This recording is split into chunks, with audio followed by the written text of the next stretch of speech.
Morning, everyone, and welcome to chapter 10. And it's actually the last chapter, so we're finishing the book today, of Mary Pope Osborne's Magic Tree House, Dinosaurs Before Dark. Chapter 10, Home Before Dark. Jack heard a bird singing. He opened his eyes. He was still pointing at the picture of Frog Creek Woods. He peeked out the tree house window. Outside, he saw the exact same view as the picture in the book. "We're home," whispered Annie. The woods were lit with a golden late afternoon light. The sun was about to set. No time had passed since they'd left Frog Creek. "Jack! Annie!" a voice called from the distance. "That's Mom," said Annie. Jack saw their mother far away. She was standing in front of their house, and she looked tiny. "Annie! Jack!" she called again. Annie stuck her head out the window and shouted, "Coming!" Jack felt very dazed. He just stared at Annie. "What just happened to us?" he asked. "We took a trip in a magic tree house," said Annie simply. "But it's the same time as when we left," said Jack, and Annie shrugged her shoulders. "How did it take us so far away and so long ago?" said Jack. "You looked at a picture in the book and said you wished we could go there," said Annie, "and the magic tree house took us there." "And how?" said Jack. "And who built this magic tree house? Who put all of these books here?" "A magic person, I guess," said Annie. "Oh, look," said Jack, "I almost forgot about this." Jack reached into his pocket and pulled out the gold medallion. "Someone lost this back there," he said, "in the dinosaur land. Look, there's an M on it."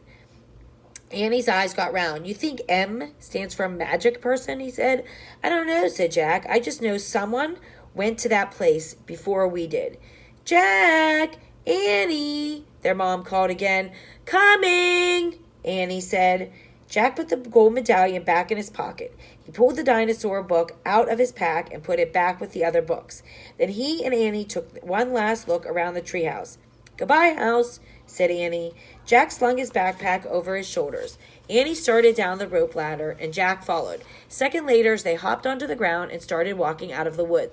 "No one's ever going to believe this story," said Jack. "So I don't think we should tell anyone," said Annie. "Dad won't believe it," said Jack. "Hey, he'll say it was a dream," said Annie. "Mom won't believe it," said Jack. "She'll say it was all pretend." "My teacher won't believe it," said Jack. "She'll say you're nuts," said Annie.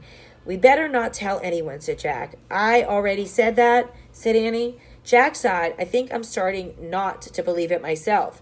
They left the woods and started up towards their house. And as they walked past all the houses on their street, the trip to Dinosaur Time did seem more and more like a dream. Only this world and this time seemed real.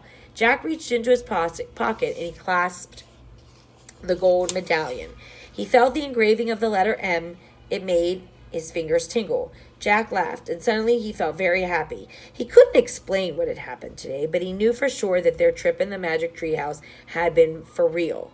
Absolutely real. "Tomorrow," Jack said softly, "we'll go back to the woods." "Of course," said Annie. "And we'll climb back up into that treehouse," said Jack. "Of course," said Annie. "And we'll see what happens next," said Jack. "Of course," said Annie. "Race you," and they took off together, running for home. And that's it. We're done. We finished another book. So tomorrow, we'll see where their next adventure takes them when we read book number 2, which I have right here. And it is Mary Pope Osborne's Magic Tree House, The Night at Dawn. And here's the word night right here. And you can see it starts with a K. And the K is silent. When a K and an N come together, the K is silent. We just say that the N. Like in knee or night or knife.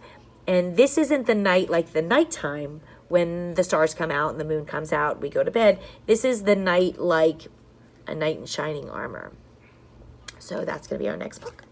All right, so I'm going to put number 1 back in its box. I have 4 of them. And 3 and 4 fell out too. Put them back in. And I will see you tomorrow. Bye.